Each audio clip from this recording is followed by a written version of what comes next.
Kasunod, maaaring baka pwede ka-apply na kanila. Ano? Kasi nakakagulo kayo eh.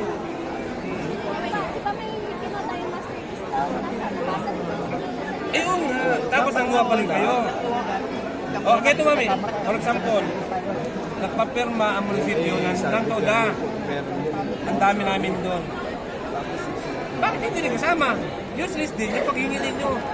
And otherwise, mahingi pa rin pala kayo sa TODA. Ano yun? Ano ba talaga guidelines? Share cut natin. Ano?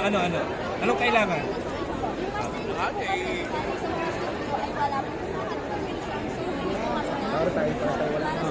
Ano? Walang complete information?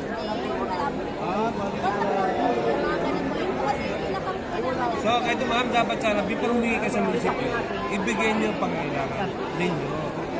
So, yung details, ang hilingi na ninyo, yung name. So, hayaan mo, sasabihin mo na sir ha, yan pala ang ninyo. Yan ang words mo eh, na hindi ma-complete details. So, okay. Yun lang. Kami, birthday. So, ang kahilingan ninyo, May sa aming birthday sa munisipyo.